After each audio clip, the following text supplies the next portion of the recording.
An architect and interior designer, Kate used to live up the road from this old 60s place and loved it for many years. When it came on the market, she and her husband Jean-Philippe made an offer. The owner wanted them to have it, and so began the next chapter. Where does your love for architecture and design come from? I suppose it comes from my childhood. Growing up, I was always redrawing our house that we lived in and changing the rooms around or helping my mom out on projects. And on weekends, we'd go and sometimes visit neighboring building sites and try and figure out what they were building. And then through travel and being exposed to amazing places and spaces. Retaining the essence of the original style, they've made the most of the bones of the place without changing the external structure. Kate, what was it like designing your own home? I think as a creative person, designing your own home is one of the biggest challenges that you're going to face because you're exposed to so many different visuals and images and designs all the time.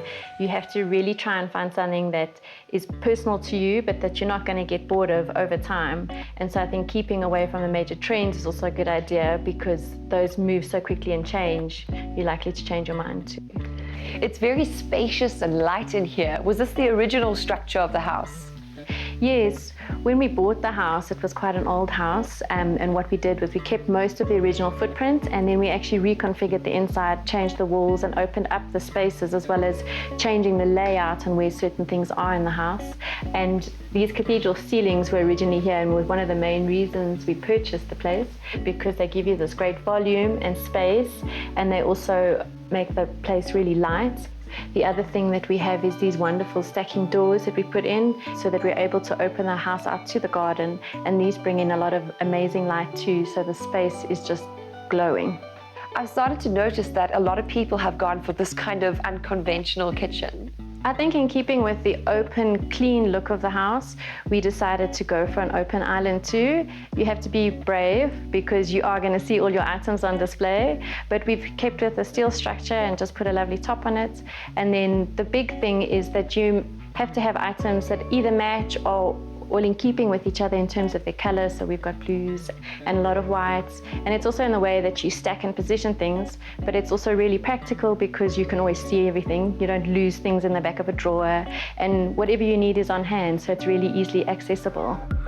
Jean-Philippe is a keen foodie and chef, so this is where he holds court for their children, friends and family, under the warm sepia light of these Edison globes. Kate, how does one achieve a calm and relaxed space like you have here? So we've started with quite a neutral palette that we've used throughout the home, and what we've done is we've broken that by the use of texture and pattern and color just to create more atmosphere. What are some of the examples in the lounge? So for instance, on the couch, we've got patterned cushions, and that's a really easy way that you can change things up if you get bored of it as well. On the floor, we've used a patterned carpet to bring some more texture into the room.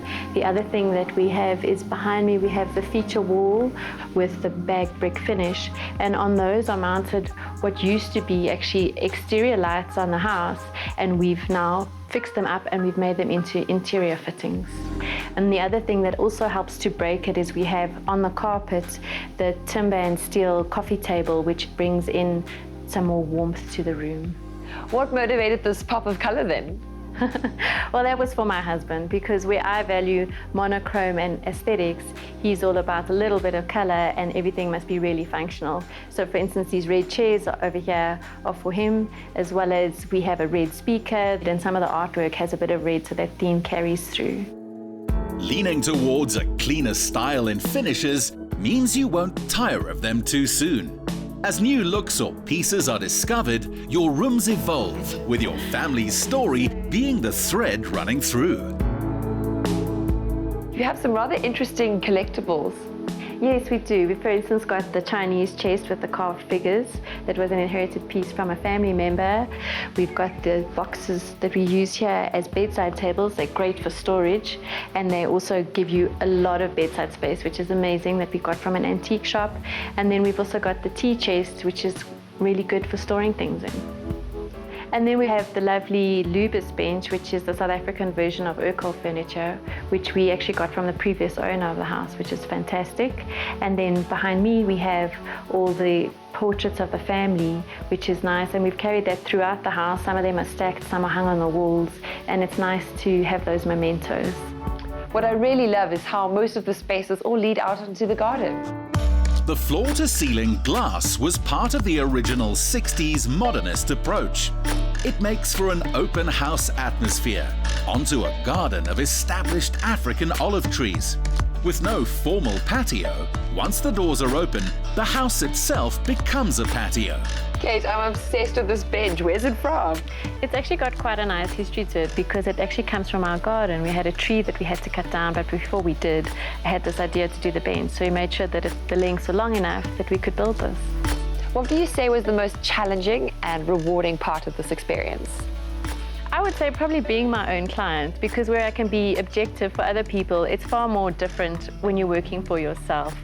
In terms of rewards, it's actually great to be able to experiment and use different things in your own home that sometimes clients aren't brave enough to do. And when they see that you're confident in how you live your aesthetic, then it gives them a confidence too. Well, Kate, it's been an absolute pleasure to meet you, and I'm certainly feeling inspired to make a few changes at my house. Thank you for having me. It was great to have you here. The family tradition Kate grew up with of eating most meals outdoors is now second nature to her own children, who have their parents' feel for the beauty in simplicity.